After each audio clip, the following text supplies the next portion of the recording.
Hi, this is David with EV World News. We talk about electric vehicles, green energy, and the stock markets. Today, I've got engineer Mike Herzog with me again today, as it's Wednesday. How's it going, Mike? Great, David. Thanks for having me on again. Appreciate it. Always glad to have somebody with some technical expertise to talk about some of this stuff. You're gonna have to start reminding me though when I say something wrong, so people won't, you know, bug me. I'm certainly won't. That's the internet. Nobody will let you Yeah, live. But right, don't right. worry. No, no, everybody wants to correct me when I do something wrong, right? Yeah, but, anyways, yes, the grammar Nazis are out in full force on YouTube, that's for sure.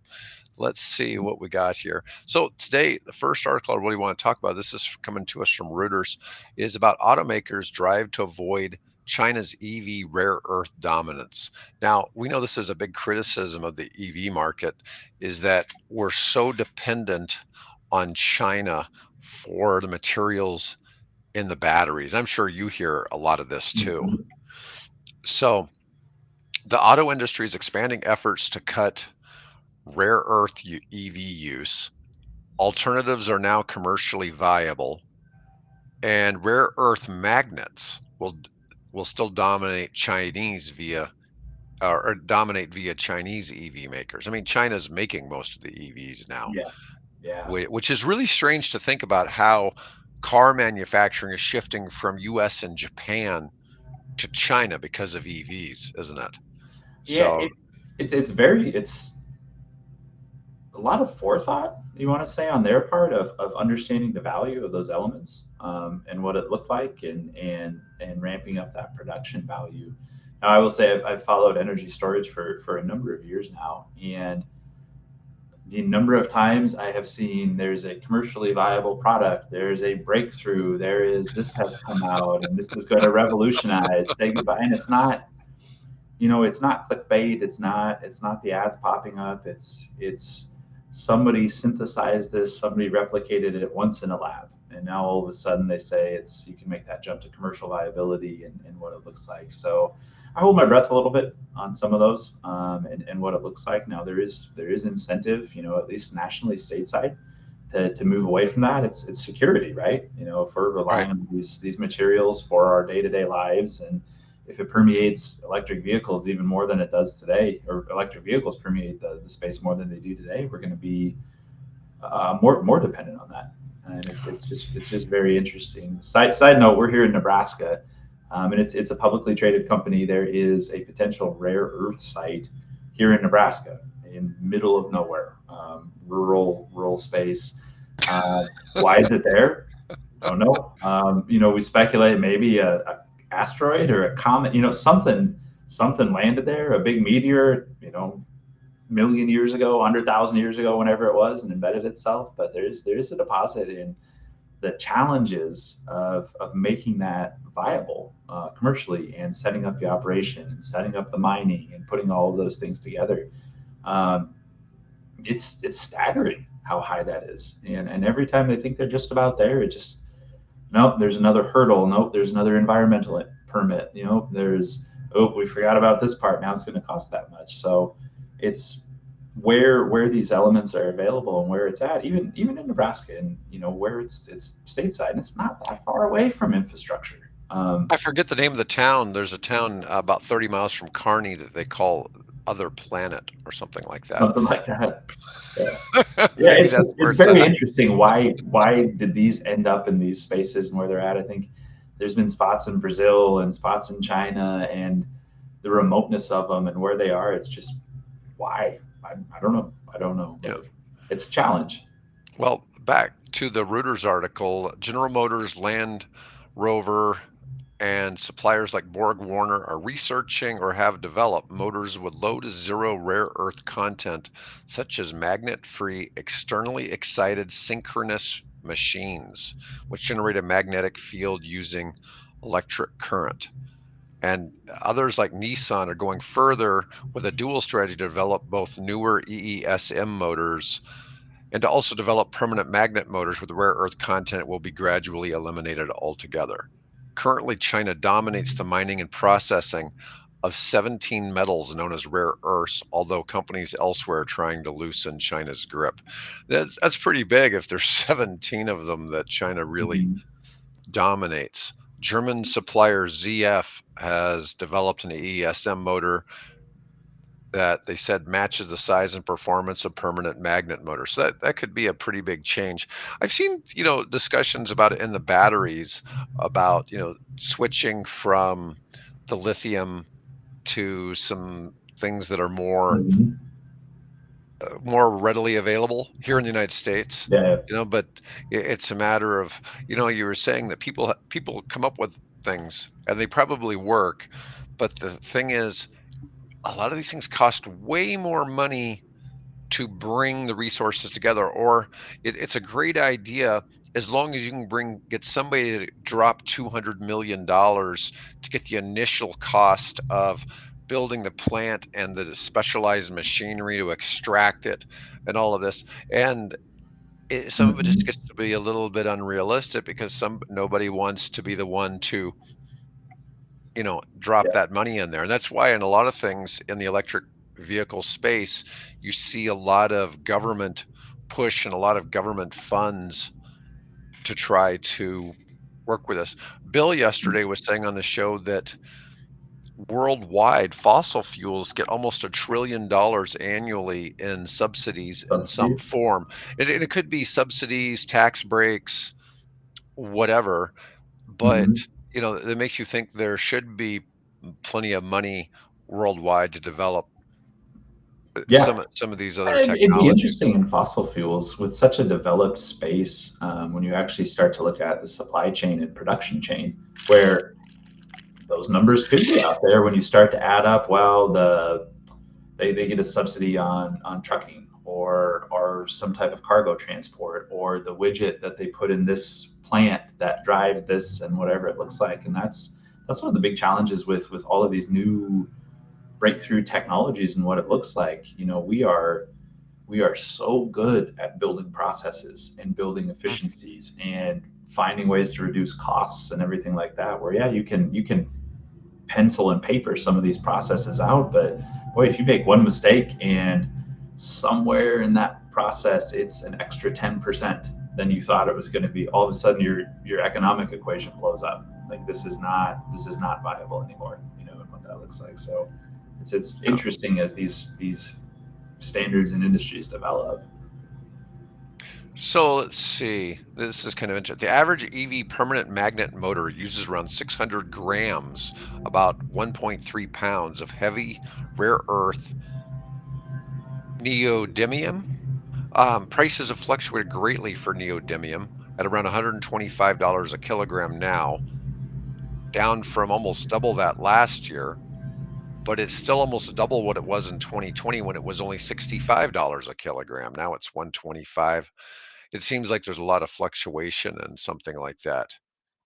The rare earth free alternatives avoid those wild price swings.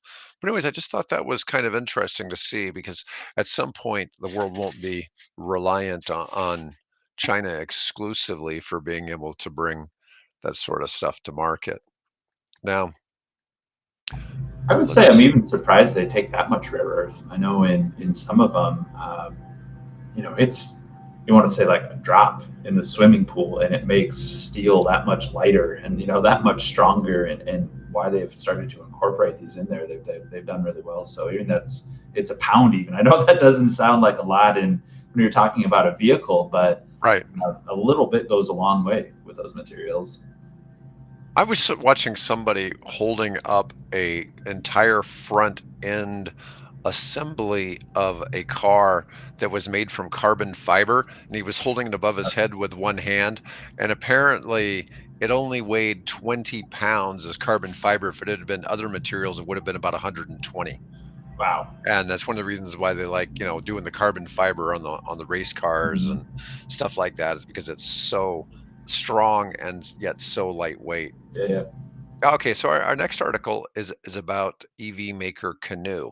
And as I was mentioning previously, Canoe has had some publicity for doing things with NASA. This one is about Canoe is making its first vehicles in the state of Oklahoma. So apparently they have a manufacturing spot, I think in Enid, Oklahoma. Not 100% here if that's the location or not, but here's what the Canoe vehicle looks like. And it's very futuristic little design. Like a small cargo van. Would be a good thing for hauling tourists around. I could see this being something really efficient for taxi services, things like that. I don't know if these are a full speed vehicle or a low speed vehicle. Canoe officials said they've already delivered electric vehicles. Oh, and these are for the state of Oklahoma. So Canoe had 3 made in Oklahoma vehicles they're delivering to the state of Oklahoma.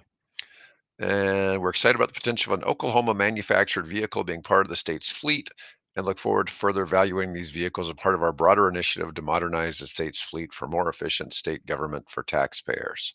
They're the first vehicles to be built in Oklahoma since 2006, and they're expected to create 1,300 jobs in Oklahoma. That's pretty cool because you don't see much of that. No, Um, that's great. Not a place you'd think of. No, and the idea of that vehicle and what it looks like what you mentioned. I mean, as a fleet vehicle where Mhm. you have a fixed route, you have a fixed job duty for what that looks like. I mean, that's great. That's great for the state and what they're doing, what they're looking at. The state of Oklahoma has reserved the right to purchase as many as 1,000 Canoe vehicles. The new Canoe facility is in Oklahoma City, 630,000 square feet they acquired a year ago. So let's see what they've done here. There's been a package of incentives said to be valued at more than $300 million, including 15 million in cash from the governor's Quick Action Closing Fund, which is to be paid out as the company meets a series of performance metrics. So don't know what of that has happened, but certainly is going to drive some jobs. I mean, it's pretty typical for states and municipalities to invest money. And they say that their incentives, this could be everything from not paying property taxes for 20 years. So that $300 million quite likely is spread out over 10, 20, 30 years. So it's not like it's somebody just No, cut. it's not a People, lump sum cash People in a always think they briefcase. dropped them a check. It's kind of like the support for Ukraine, where people think that all of those billions of dollars were sent over there in cash. And it's like, well, they weren't. They were sent over there in weapons that the United States was going to have to dispose of, or we bought them from allies of weapons they were going to dispose of. And so we basically gave them our thrift store merchandise, but we valued it at full price, which is kind of goofy. So, if we were selling that at a fire sale, that $60 billion worth of aid would have probably been like 2, $3 billion, and but we valued it, Good giving it. old counting tricks. Yes, it is. It is, and it's Mhm. not at the value we paid for it. It's at the value what it's worth to replace today, Yeah. and so that is kind of fascinating as well. So our next one is about a European car maker, Renault.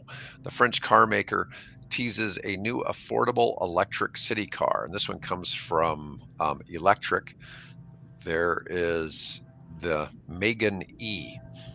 Renault is teasing an electric city car to replace the Twingo as it gears up for Investors Day tomorrow. Will be as cheap as the Dacia Spring, Europe's best-selling and cheapest electric car. New EV unit Ampere will reportedly unveil the new urban EV this week. So we're not necessarily getting too much here. Chances are it'll be priced around 20,000 euros, maybe even closer to 15,000 euros. That would really be bringing it down. Um, let's see. The Dacia Spring, which is Renault Group's cheapest EV, is just a little over 15,000 euros. So it'd be interesting kind of see. That's really getting into some less expensive cars. I don't know if some of that savings is due to the fact that maybe they have less safety standards. So that's a big part of the cost of cars in the United States is safety standards. I've liked the fact Elon Musk is thinking that if the tech and the cars can become enough that the cars don't crash anymore, maybe you could reduce How does that? some of Yep. the, some of that cost from the safety standards because so much goes into making that piece happen. Yeah, And this, and that's one of the challenges we have, with EVs and especially these smaller vehicles that have come through, like smart cars, Mhm. and everything that are small. It's I have kids. I'm cognizant of those things of that car versus an Escalade or a Tahoe or something like that, Suburban. Yeah, Mhm.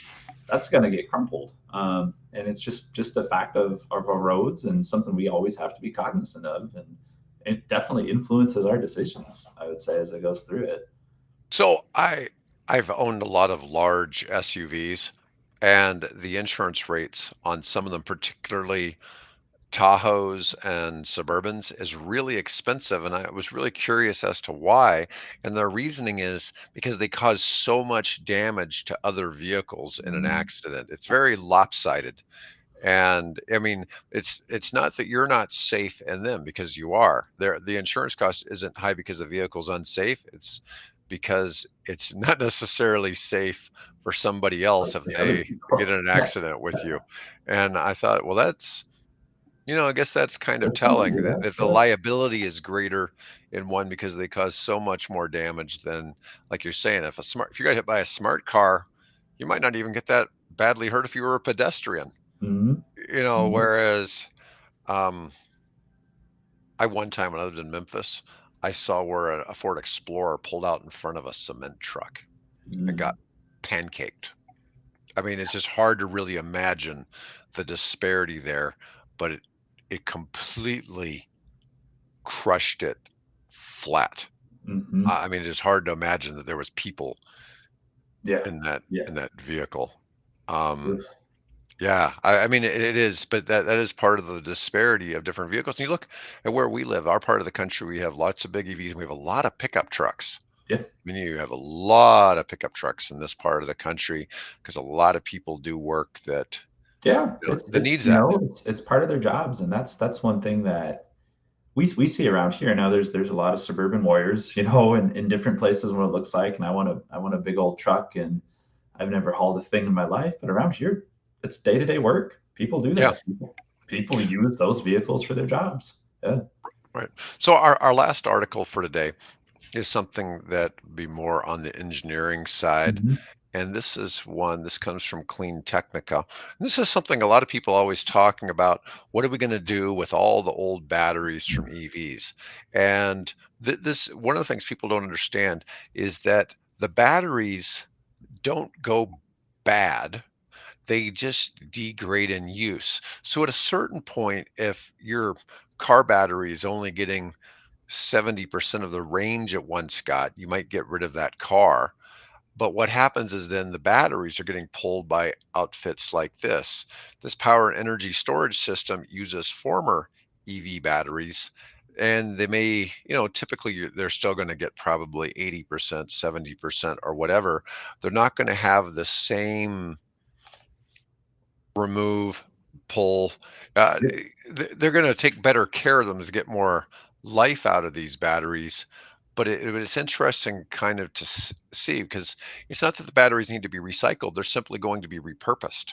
Yeah, 100%. And this is a fantastic use for them because there's two pieces to it. One, there's power and energy, and the energy is your range. That's how long they go for, and those definitely degrade over time. But at the same time, you lose power. So at some point, there's like the oomph that you need from it to when I step on the gas and I need to pass not the gas anymore. When I step on the pedal and need to pass the vehicle as it goes through, you need that oomph. You need that instantaneous discharge of a battery to go through there.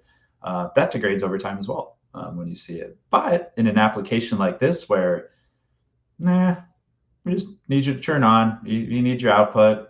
You used to last for 5 hours, now you last for 3 hours. That's fine. We planned for it. It is a fantastic use to repurpose those vehicles, or not vehicles, but the batteries from those vehicles. Yeah, it's interesting. Oh, when I see an energy storage capacity is written as megawatts to over megawatt But, hours, yep, and and this is that's the power and energy. So your power is megawatts, and then your energy is megawatt hours. yeah. So in this particular case, this project has 3 megawatts of interconnection capacity, 6 megawatt hours of storage capacity, expanding to 12 megawatt hours, And the hybrid system is 1.56 megawatts of power generation and will supplement with grid charging as needed.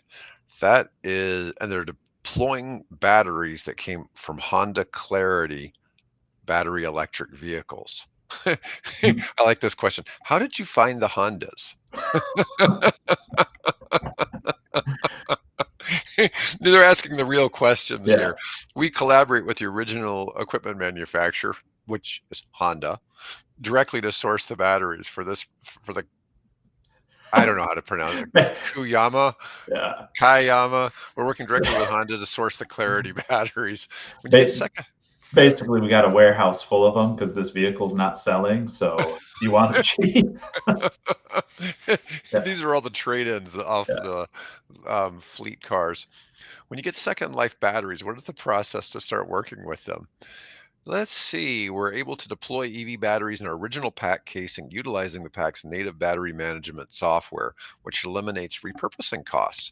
In the case of the battery cabinets, we deploy 24 Honda Clarity EV batteries per cabinet.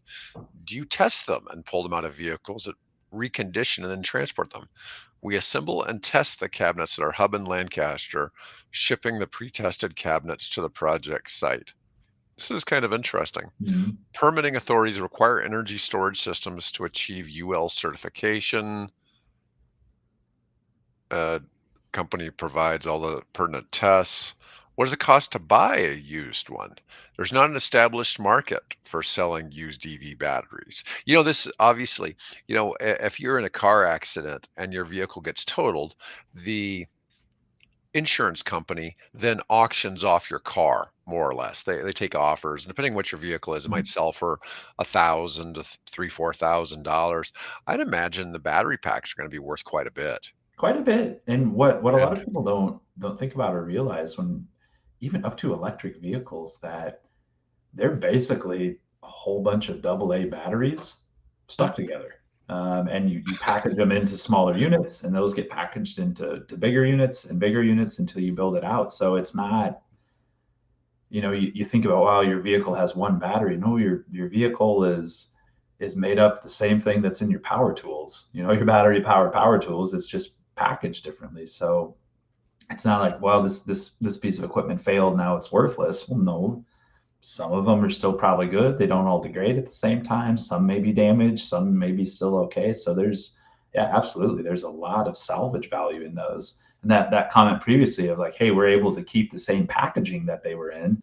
So, well, you don't have to take them apart. It's bricks. You're building Lego battery bricks and just stacking them together and putting them together to increase that power output and energy.